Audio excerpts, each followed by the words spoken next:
اعوذ باللہ من الشیطان اللعین الرجیم بسم اللہ الرحمن الرحیم۔ کتاب گلشن احباب در کیفیت سیر و سلوک اولی الالباب کے مضامین پر گفتگو جاری ہے۔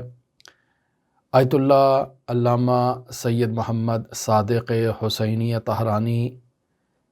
اس کتاب میں سیر و سلوک کے نہایت ہی عمدہ مطالب کو بیان کر رہے ہیں طالبان سیر و سلوک کے لیے، جو سفر سلوکی کرنا چاہتے ہیں، خداوند متعال سے ملاقات کی تڑپ ان کے وجود میں ہے، جو حضرات اہل بیت علیہم الصلاۃ والسلام کی حضور رفعت مکانی حاصل کرنا چاہتے ہیں اور وہ ادھر ادھر در بدر بھٹک رہے ہیں، انہیں کوئی استاد نہیں مل رہا، تو ایسے میں علامہ طہرانی کی یا ان جیسی شخصیات کی لکھی گئی تصانیف مشعل راہ کا کردار ادا کرتی ہیں۔ کل کی گفتگو میں اجتہاد کی شرائط کو ہم نے آپ کی خدمت میں بیان کیا، چونکہ بات سے بات نکلتی ہے اور علامہ طہرانی موضوعات کو نہایت ہی خوبصورتی کے ساتھ آگے لے کر چل رہے ہیں، اور چونکہ بات اجتہاد کی چھڑ گئی تھی تو علامہ طہرانی نے اجتہاد کی شرائط کو بیان کرنا نہایت ہی ضروری سمجھا، چونکہ نہایت ہی عمدہ نقطہ یہاں ایک پوشیدہ ہے جسے بیان کرنا ضروری ہے، جو آج کی گفتگو میں ہم آغاز کریں گے، اور وہ یہ ہے کہ اجتہاد میں ملکہ قدسیہ کی شرط ہے باقاعدہ۔ لیکن اس سے پہلے بیان کرتے چلیں کہ کل کی گفتگو میں علامہ طہرانی نے بیان کیا کہ وہ شخص جو مستنبط ہے، جو استنباط کر رہا ہے، حکم شرعی کو دلائل کی روشنی میں حاصل کرنا چاہ رہا ہے، اس شخص کو جب بھی کوئی مسئلہ پیش آئے جس کا حکم شرعی اس نے حاصل کرنا ہو، تو اسے پہلے خالی و ذہن ہونا چاہیے، یعنی اپنی معلومات کو سائٹ پر رکھے، اس مسئلے سے متعلق جتنی روایات موجود ہیں ان روایات کو سامنے لے کر آئے اور ان روایات سے اس مسئلے کا جواب تلاش کرنے کی کوشش کرے۔ جب روایات سے مسئلے کا جواب تلاش کر لیا تو اب علماء کے اس مسئلے کے بارے میں اقوال کو دیکھا جائے اور علماء کے دلائل کو دیکھا جائے کہ وہ اقوال کیا کہتے ہیں اور وہ دلائل کون سے دلائل ہیں، اور پھر ان دلائل کی جو ہے وہ اچھی طرح سے جانچ پڑتال کی جائے۔ ممکن ہے روایات سے جو یہ مطلب سمجھا ہو اور اس نے اس مطلب کو حاصل کیا ہو، ممکن ہے جانچ پڑتال کے بعد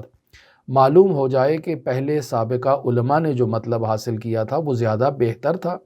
لہٰذا یہ اپنی رائے سے تبدیل ہو سکتا ہے۔ لیکن یہ ہے اجتہاد کی ایک بہترین روش جسے علامہ طہرانی نے بیان کیا اپنے اساتید کی تعلیمات کی روشنی میں۔ پھر اس کے بعد نہایت ہی اہم نقطہ جسے آج بیان کرنا چاہ رہا ہوں، اور یہ شروع ہو رہا ہے، شاید ایک یا دو درس اس پر، یقیناً 2 درس تو یقیناً چلیں گے، شاید 3 درس بھی کرنا پڑ جائے، چونکہ نہایت ہی اہم موضوع ہے اور اس کا سلوک اللہ سے نہایت ہی گہرا رابطہ ہے، اور وہ یہ ہے کہ اجتہاد میں ملکہ قدسیہ کا ہونا مستنبط کے لیے، مجتہد کے لیے شرط ہے۔ یعنی کیا کہنا چاہ رہے ہیں، ملکہ قدسیہ سے کیا مراد لینا چاہ رہے ہیں؟ دیکھیں، ایک تو ہم کہتے ہیں کہ پیش نماز کو عادل ہونا چاہیے، عین اسی طرح کے کلمات فقیہ کے لیے بھی استعمال کرتے ہیں کہ فقیہ کو عادل ہونا چاہیے۔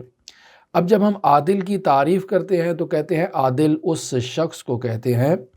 جو واجبات الہی کو ادا کرتا ہے اور محرمات الہی سے اجتناب کرتا ہے، جو اللہ کے احکام اور فرامین پر سر تسلیم خم کرتے ہوئے انہیں عمل کرتا ہے، اور جن چیزوں سے اللہ نے اسے منع کر رکھا ہے ان چیزوں سے رک جاتا ہے اور اپنا ہاتھ روک لیتا ہے۔ ایسے شخص کو عادل کہا جاتا ہے۔ کیوں؟ چونکہ یہ شخص ایسا شخص ہے جو وضع و شیء فی محلے کا کردار ادا کر رہا ہے، یعنی انسان عبد ہے تو عبد کا کردار یہ ہے کہ وہ مطیع محض ہو، لہٰذا یہ اپنے وجود کو اللہ کی اطاعت میں فنا کیے ہوئے ہے، اس نے اپنے مقام کو پہچانا ہے اور اپنی جگہ پر جا کر بیٹھا ہے، لہٰذا یہ شخص کیا ہے؟ عادل ہے، اللہ کی نافرمانی ہرگز نہیں کرتا ہے اور فرمان برداری ہی فرمان برداری کرتا ہے، ایسے شخص کو عادل کہا جاتا ہے۔ لہٰذا کہا جاتا ہے کہ فقیہ کے لیے یعنی پیش نماز کے لیے عادل ہونا ضروری ہے، تو وہاں اس قسم کی عدالت کو بیان کیا جاتا ہے۔ لیکن جب فقیہ کی بات آتی ہے تو یہاں علماء کہتے ہیں کہ نہیں، فقیہ کے لیے یہ عدالت کفایت نہیں کرتی ہے، بلکہ فقیہ کے لیے ملکہ قدسیہ کا ہونا ضروری ہے، یعنی اس عدالت سے بلندتر اس کا مقام ہے، اور وہ مقام یہ ہے کہ اس کا عالم ظاہر سے ہٹ کے عالم معنی اور عالم باطن سے اس کا رابطہ ہونا چاہیے برقرار۔ اگر یہ رابطہ برقرار ہے تو پھر یہ شخص جو ہے یہ مستنبط اور فقیہ ہے، اس کی تقلید کی جا سکتی ہے، اور اگر اس میں یہ شرط نہیں ہے تو ایسے فقیہ کی اور ایسے مستنبط کی تقلید نہیں کی جا سکتی ہے۔ اب یہاں میں ایک گفتگو چونکہ چل چکی ہے، لہٰذا اسی ضمن میں ایک گفتگو کو بیان کرتا چلوں کہ جب طلاق دی جاتی ہے فقہ جعفریہ میں تو وہاں بھی دو عادل گواہوں کا ہونا ضروری ہے۔ یہاں بعض علماء یہ فتویٰ دیتے ہیں کہ وہ عادل افراد پیش نماز کی حد تک عدالت رکھتے ہوں، یعنی عام معاشرے میں جو لوگ ہمارے رشتہ دار عزیز و اقارب بطور معمول طلاق کے لیے گواہ بن جاتے ہیں، یہ طلاق کے لیے گواہ نہیں بن سکتے۔ کیوں؟ چونکہ انہوں نے اپنی زندگی میں کوئی نہ کوئی حرام کام، کوئی نہ کوئی گناہ، کوئی نہ کوئی معصیت، کوئی نہ کوئی اللہ کی نافرمانی ضرور کی ہوتی ہے، لیکن طلاق کے لیے عادل کا ہونا ضروری ہے، اور عادل جو میں نے اس کی تعریف آپ کی خدمت میں کی، وضع الشیء فی محلہ، یعنی جو اپنے آپ کو اللہ کا عبد جانتا ہے اور خود کو اپنے مقام پر رکھتا ہے، یعنی اللہ کی فرمان برداری کرتا ہے، اطاعت کرتا ہے، اور اللہ کی نافرمانی سے اجتناب کرتا ہے، بس یہ عادل ہے۔ بس طلاق کے لیے پیش نماز جیسا شخص جس میں وہ عدالت کا یہ ملکہ پایا جاتا ہو، ایسا شخص جو ہے وہ گواہ بن سکتا ہے۔ لیکن مرحوم میلانی رحمۃ اللہ علیہ جو فقیہ ہے، بزرگوار گزرے ہیں مشہد المقدس کے، وہ کہتے ہیں کہ نہیں، یہ جو طلاق کے لیے گواہ مقرر کیا جا رہا ہے، اس کی عدالت اس پیش نماز کی عدالت سے بھی بڑھ کر ہونی چاہیے، یعنی اسے زیادہ اس کی نسبت جو ہے وہ اورا، اتقا اور پرہیزگار ہونا چاہیے، تب جا کر یہ طلاق کے لیے گواہ مقرر ہو سکتا ہے۔ بس ہمارے معاشرے میں جو ایک سلسلہ رائج ہے، یہ سلسلہ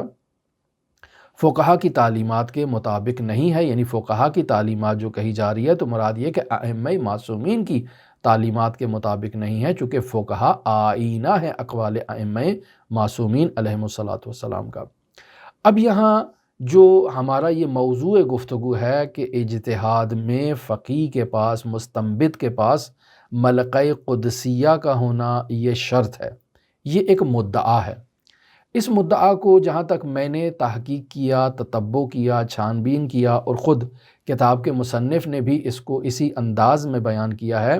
وہ یہ ہے کہ یہ نظریہ سب سے پہلے مرحوم شہید ثانی مرحوم زین الدین جو 911 ہجری قمری میں ان کی ولادت ہوئی ہے ظاہراً، اور 955 یا 965 میں ان کی شہادت ہوئی ہے۔ یہ شہید ثانی زین الدین اپنی کتاب، ایک اخلاقی کتاب ہے جو انہوں نے طالب علموں کو نصیحت کے لیے کہ وہ کیسے تحصیل علم کریں، کیسے آداب طلبگی کو اختیار کریں، اور اس کتاب کا نام انہوں نے منیت المرید رکھا ہے۔ اس کتاب میں انہوں نے اس نقطے کو بیان کیا ہے کہ فقیہ کے لیے جو ہے وہ ملکہ قدسیہ کا ہونا ضروری ہے۔ بس سب سے پہلے جو ہم نے تتبع کیا وہ یہ شخصیت تھی، اور پھر ان کے پیروان ہیں جنہوں نے اس کے نظریے کو ایڈاپٹ کیا ہے اور اسی نظریے کو آگے اپنی کتابوں میں بیان کیا ہے۔ مثلا سید محمد آملی، ان کی کتاب ہے مفتاح الکرامہ، یہ اپنی کتاب میں بھی اسی نظریے کو بیان کرتے ہیں۔ پھر ان کے علاوہ مرحوم آغا ضیاء الدین عراقی، وہ بھی اسی نظریے کو بیان کرتے ہیں، اور اس کتاب کے مصنف یعنی مرحوم علامہ سید محمد حسین حسینی طہرانی بھی اس نظریے کے قائل ہیں، اور یہ جو مصنف ہیں رسالہ گلشن احباب در کیفیت سیر و سلوک اولی الالباب، اس کتاب کے مصنف آیت اللہ صادق حسینی طہرانی بھی اسی نظریے کے قائل ہیں کہ یہ در واقع ملکہ قدسیہ کا ہونا جو ہے وہ مستنبط کے لیے لازم ہے۔ اب یہ تو ہم نے آپ کی خدمت میں مدعا بیان کر دیا کہ یہ شخصیات جو ہیں اور ان کے پیروکار جو ہیں وہ اس نظریے کے قائل ہیں، لیکن یہاں بنیادی طور پر دو نظریے موجود ہیں عزیزان محترم۔ پہلا نظریہ یہی شہید ثانی رحمۃ اللہ علیہ کا مدعا ہے۔ شہید ثانی کا مدعا کیا ہے؟ میں خلاصہ پہلے بیان کروں اور پھر کتاب کی طرف رجوع کرتے ہیں۔ مثلا شہید ثانی کیا کہتے ہیں؟ شہید ثانی رحمۃ اللہ علیہ کہتے ہیں کہ اجتہاد کو صرف ایک ملکہ نظری نہیں جانا جا سکتا، یعنی علوم نظری کو سیکھا جائے، ان پر عبور اور تسلط حاصل کر لیا جائے اور ان کے ذریعے سے استنباط کیا جائے، تو یہ جو ملکہ نظری ایک حاصل ہوا ہے ایک انسان مستنبط کو، تو صرف اس ملکہ نظری کو استنباط اور اجتہاد نہیں کہتے ہیں، بلکہ اجتہاد کے لیے ملکہ قدسیہ کا ہونا جو ہے وہ ضروری ہے۔ یہ مدعا ہے۔ لہٰذا مرحوم شہید رحمۃ اللہ علیہ کہتے ہیں کہ یہ جو نظری علوم حوزہائے علمیہ میں پڑھائے جاتے ہیں، یہ نظری علوم کو پڑھ لینا اجتہاد کے لیے کفایت نہیں کرتا ہے۔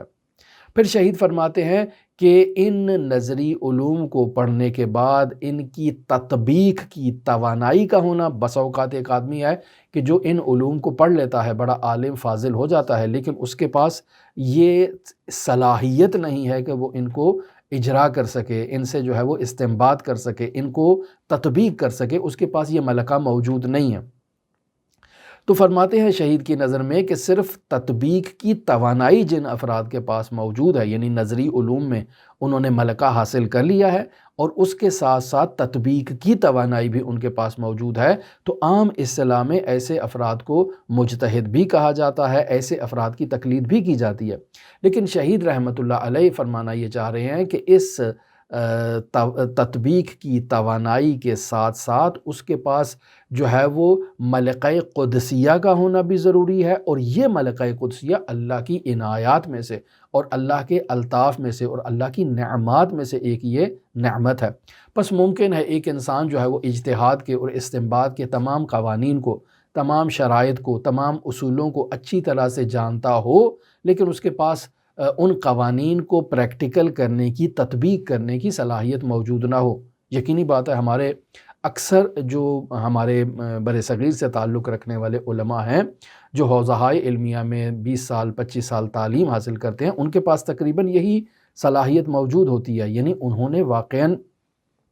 ان قواعد کو، قوانین کو پڑھ رکھا ہے، لیکن ان قواعد و قوانین کو تطبیق کر کے فتویٰ دینے کی جو ہے وہ پریکٹس ان کے پاس نہیں ہوتی ہے۔ بس یہ درواقع سب چیزیں جانتے ہیں، پریکٹس کرنا ان کے پاس جو ہے وہ اس میں سے ان کے پاس تھوڑا کوتاہی رہ گئی ہے، یا نہیں اس کو کر سکے، وقت نہیں ملا، یا اپنی کوئی مصروفیات تھیں، یا نہیں اس کو عملی جامہ پہنا سکے۔ لیکن بعض ہمارے علماء ایسے بھی ہیں جو پریکٹس بھی کرتے ہیں اور خود اپنی ذات کے لیے وہ اجتہاد کر چکے ہیں اور مستنبط ہیں، استنباط کرتے ہیں اور خود اپنے فتوے پر عمل کرتے ہیں۔ خوب یہ ایک الگ موضوع ہے۔ بس شہید رحمۃ اللہ علیہ یہ کہنا چاہ رہے ہیں کہ اس اجتہاد میں صرف یہ جو ہے وہ استنباط نظری اور یہ قوہ نظری اور یہ علوم نظری میں مہارت کا حاصل ہونا یہ بھی کفایت نہیں کرتا ہے۔ اس مہارت کے اوپر اعلیٰ جو نور علی نور بنے گا وہ یہ ہے کہ ان کے پاس جو ہے وہ مہارت ہے، اور مہارت کے بعد تطبیق کی توانائی اور صلاحیت بھی موجود ہے، یعنی ان کو اگر آپ آیات و روایات دے دیں تو وہ ان آیات و روایات سے، علماء کے اقوال سے ایک فتویٰ دے سکتے ہیں۔ خوب یہ ان کے پاس تطبیق کی توانائی بھی موجود ہے۔ لیکن شہید فرمانا چاہ رہے ہیں کہ نہیں، ان سے بڑھ کر ایک قدسی نورانیت کا ہونا بھی ان کے اندر ضروری ہے، جو اس تطبیق کی توانائی سے بڑھ کر جو ہے وہ ایک صلاحیت ہے۔ اب یہاں چلتے ہیں مرحوم آغا ضیاء الدین عراقی رحمۃ اللہ علیہ کی طرف۔ مرحوم ضیاء الدین رحمۃ اللہ علیہ ایک مزید آگے قدم بڑھاتے ہیں اور وہ فرماتے ہیں کہ اجتہاد، یہ جو آپ نے شہید رحمۃ اللہ علیہ نے بیان کر دیا کہ یہ جو آپ فرما رہے ہیں کہ اجتہاد سے مراد یہ ہے کہ ایک انسان علوم نظری کو حاصل کر لیتا ہے، ان میں مہارت حاصل کر لیتا ہے، پھر اس کے بعد اس میں علوم نظری کے اوپر جو ہے وہ تطبیق کرنے کی توانائی بھی اس کے اندر موجود ہے، اور پھر اس کے بعد آپ نے فرمایا کہ اس کے اندر جو ہے وہ ملکہ قدسیہ کا ہونا ضروری ہے۔ تو فرماتے ہیں کہ نہیں، وہ جو علوم ہیں وہ اپنی جگہ پر ہیں، یہ جو تطبیق ہے یہ بھی اپنی جگہ پر ہے، لیکن وہ دونوں اجتہاد نہیں ہے۔ اجتہاد یہی امر قدسی ہے جو بیان کیا ہے آپ رحمۃ اللہ علیہ نے، باقی دو چیزیں اجتہاد کا حصہ نہیں ہے، وہ مقدمہ ہے اجتہاد کے لیے۔ یہ اصل میں ملکہ قدسیہ کا ہونا ضروری ہے، تب جا کر انسان مستنبط ہوتا ہے، تب جا کر انسان مجتہد ہوتا ہے، تب جا کر انسان فقیہ ہوتا ہے۔ اب ان دو شخصیات نے جو یہ نظریات دیے ہیں، ان نظریات کی وضاحت ہم نے آپ کی خدمت میں پیش کر دی اور بیان کر دیا کہ یہ جو امر قدسی اور ملکہ قدسی بیان کیا جا رہا ہے، یہ در واقع اس کا رتبہ عدالت سے بلند ہے۔ یہ معمولی عام سی عدالت نہیں ہے، بلکہ اس سے بڑھ کر جو ہے وہ بیان کرنا چاہ رہے ہیں۔ اب یہاں دوسرے نظریے کی طرف اشارہ کر رہے ہیں۔ پہلا نظریہ کیا ہو گیا؟ پہلا نظریہ یہی شہید رحمۃ اللہ علیہ کا ہے کہ علوم نظری میں انسان کے پاس جو ہے وہ ملکہ آ گیا ہے، اس میں توانائی حاصل کر لی ہے، پھر ان علوم نظری کو تطبیق کرنے کی اور اس کو پریکٹیکل کرنے کی بھی ان کے پاس توانائی موجود ہے۔ پھر اس کے بعد تیسری چیز جو ضروری ہے اجتہاد کے لیے، وہ ملکہ قدسیہ کا ہونا ہے، یہ شہید رحمۃ اللہ علیہ۔ جبکہ مرحوم آغا ضیاء الدین فرما رہے ہیں کہ نہیں، صرف ملکہ قدسی اجتہاد ہے، وہ دونوں چیزیں اجتہاد نہیں ہیں، وہ مقدمہ ہے، اجتہاد صرف اسی ملکہ قدسیہ کا نام ہے۔ اب آتے ہیں مرحوم آغا محقق اصفہانی رحمۃ اللہ علیہ کی طرف، جو مرحوم آیت اللہ شیخ محمد تقی بہجت فومنی رحمۃ اللہ علیہ کے استاد ہیں۔ انہیں مرحوم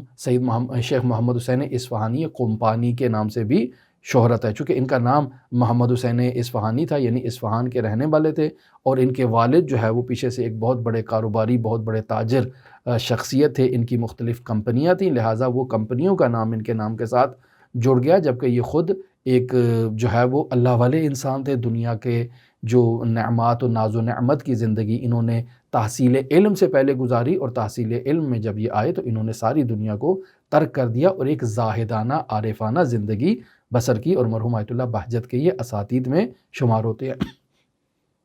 تو مرحوم آیت اللہ محقق اصفہانی رحمۃ اللہ علیہ، مرحوم شیخ محمد حسین اصفہانی، وہ یہ کہتے ہیں کہ اجتہاد ایک امر نظری ہے اور اس کا قداست سے کوئی تعلق نہیں ہے۔ یہ جو آپ نے ملکہ قدسیہ کہا ہے، اس ملکہ قدسیہ کا اجتہاد سے کسی قسم کا کوئی ربط نہیں ہے۔ یہی جو علوم نظری پڑھائے جاتے ہیں حوزہائے علمیہ میں، ان علوم نظری میں اجتہاد کرنا، مہارت کا حاصل کر لینا اور پھر اس کے بعد انہیں تطبیق کے مرحلے تک پہنچا دینا، یہی اجتہاد ہے، اور اس کے علاوہ کوئی چیز اجتہاد نہیں ہے۔ یہ جو ملکہ قدسیہ آپ بیان کر رہے ہیں، یہ اجتہاد کے لیے شرط نہیں ہے۔ پس محقق اصفہانی کے نظریے کے مطابق اگر کوئی فاسق شخص بھی ان علوم نظری کو سیکھ لیتا ہے اور تطبیق کرنے کی صلاحیت حاصل کر لیتا ہے، تو اب یہ شخص فاسق ہے، یہ شخص منافق ہے، مجتہد بن سکتا ہے، اس میں کوئی شک نہیں ہے۔ لیکن ملکہ قدسیہ اس کے پاس نہیں ہے تو اس کا ہونا کوئی ضروری نہیں ہے۔ لیکن مرحوم محقق اصفہانی یہاں قید لگاتے ہیں،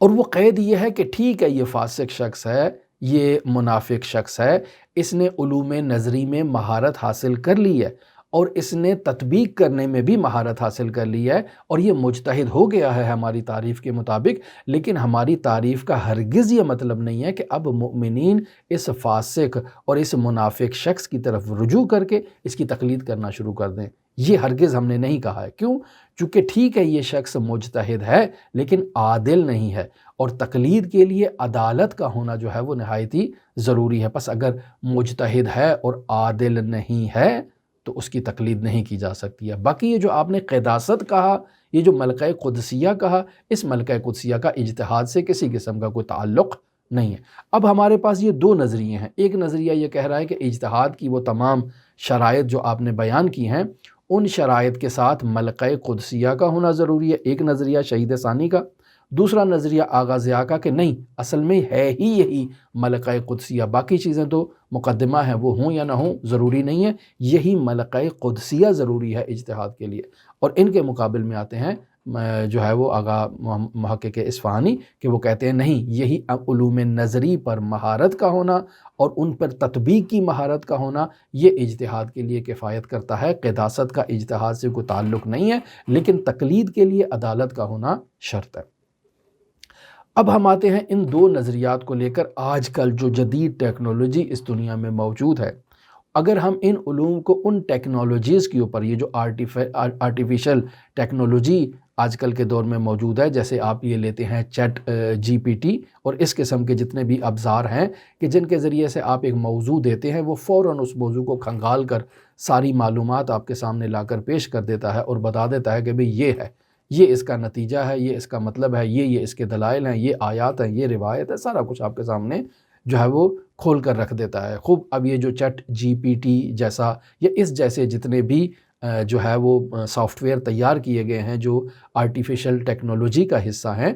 تو ان کی یہ جو آرٹیفیشل ٹیکنالوجی ہے، ان کی جو وسعت ہے، جو ان کی دسترسی ہے، جو ان کی معلومات ہے، جو ان کی پردازش ہے، جو یہ جو ہے وہ نتائج کو فوراً سیکنڈوں میں ہمارے سامنے پیش کر دیتے ہیں، یہ جو ان کا طریقہ کار ہے یہ ایک انسان کی توانائی سے بہت ہی زیادہ ہے. بس اگر ہم مرحوم آغا ضیاء الدین عراقی کے نظریے کو دیکھیں، مرحوم شہید کے نظریے کو دیکھیں، تو ان کے نظریے کے مطابق اس چیٹ جی پی ٹی جیسے سافٹ ویئر کے اندر جو ہے وہ تمام علوم نظری موجود ہیں، اور وہ ان تمام علوم نظری کو حلاجی کر کے جو ہے وہ ہمارے سامنے نتیجہ دینے کی بھی صلاحیت رکھتا ہے. لیکن چونکہ اس میں ملکہ قدسیہ موجود نہیں ہے، لہٰذا یہ چیٹ جی پی ٹی جیسے ابزار جو ہیں اور سافٹ ویئر جو ہیں جو آرٹیفیشل ٹیکنالوجی کا حصہ ہیں، یہ اجتہاد نہیں رکھتے، ہم انہیں مجتہد نہیں کہہ سکتے ہیں. ٹھیک ہے، ہمارے لیے معلومات دے رہے ہیں لیکن ان معلومات کا کوئی اعتبار نہیں ہے.